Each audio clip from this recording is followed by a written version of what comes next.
নারায়ণগঞ্জের সোনারগাঁ থানায় মিথ্যা অভিযোগ এবং অপপ্রচারের বিরুদ্ধে সংবাদ সম্মেলন করেছেন জামপুর ইউনিয়ন যুবদলের সাবেক সভাপতি দীপু ভূঁইয়া। বিশেষ প্রতিনিধি পরিমল বিশ্বাসের প্রতিবেদনে বিস্তারিত। শনিবার সকালে উপজেলার জামপুর এলাকায় তিনি এই সংবাদ সম্মেলন করেন।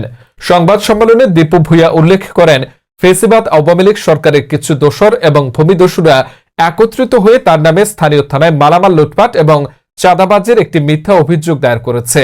এমনকি তাকে নিয়ে বিভিন্ন গণমাধ্যমে মিথ্যা সংবাদ প্রকাশ করে মানহানি করছে।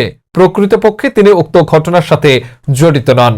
ঘটনার সুষ্ঠু তদন্ত করে প্রকৃত দোষীদের বিরুদ্ধে আইনানুগ ব্যবস্থা গ্রহণ করে তাকে মিথ্যা অভিযোগ থেকে অব্যাহতি দেওয়ার দাবি জানান তিনি।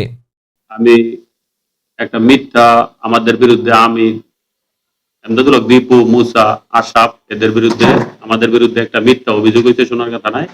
এর বিরুদ্ধে আমরা একটা আজকে সংবাদ সম্মেলনের আয়োজন করছি।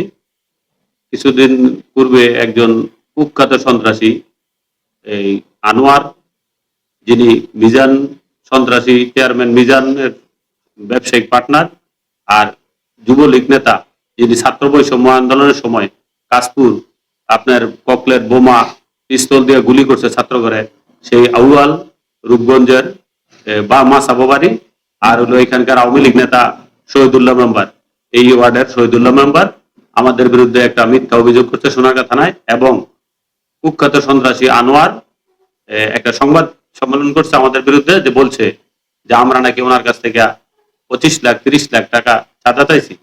কিন্তু এটা আদৌ সত্য না, সম্পূর্ণ মিথ্যা বানোয়াট। আপনাদের মাধ্যমে আমি প্রশাসনকে অবহিত করতে চাই, উনি যে বলছে আমরা যে ফোনে ওনার কাছ থেকে চাঁদা দাবি করছি, এই কল লিস্টটা উনি বের করে, যদি আমরা আজকে না জীবনে কখনো ওনাকে ফোন করে থাকি তাহলে আমরা এটার দেব, অন্যথায় আমরা ওনার বিরুদ্ধে মানহানি মামলা করব। তার নিজেই কথা বলছে যে আমরা নাকি ওনার ফোনে চাঁদা চাইছি, যে সম্পূর্ণ মিথ্যা। কারণ ফোনে যদি চাঁদা চাই থাকি তাহলে কল লিস্ট বার করে আমার মুসার এবং আশরাফের কল লিস্ট ওনারা আমরা কোনোদিন ফোন দিয়েছি কিনা এরকম একটা কল লিস্ট উনি বের করে দেখাক। এটা আপনাদের মাধ্যমে আমরা প্রশাসনকে জানাতে যাচ্ছি। আর আমাদের বিরুদ্ধে যেই মিথ্যা অভিযোগ দেওয়া হয়েছে এটা অবিলম্বে প্রত্যাহারের দাবি জানাচ্ছি। আর আমরা এখানে আমি জায়গাটা প্রফেসর এই যে আমার সাথে বসা আছে, ওনার কাছ থেকে আমি রেজিস্ট্রি বায়না কইরা এখানে জায়গাটা আমার জায়গা আমি ওনারে ছেড়ে দিতে বলছিলাম ভালো মতো, কিন্তু উনি আমার কথা না শুনে আমার প্রাণনাশের হুমকি দিছে। উনি আমাদের থেকে অনেক টাকা চাঁদা দাবি করছে। ওনার সহযোগীরা এই যে শহীদুল্লাহ মেম্বার, আউয়াল, তারপরে রিপন, তারপরে বাবুল, এরা আমাদের কাছ থেকে ফোনে অনেক হুমকি ধমকি, একদম সরাসরি বাসায় গিয়ে হুমকি ধমকি দিয়ে আসছে এবং কি আমাদের কাছ থেকে চাঁদা দাবি করছে।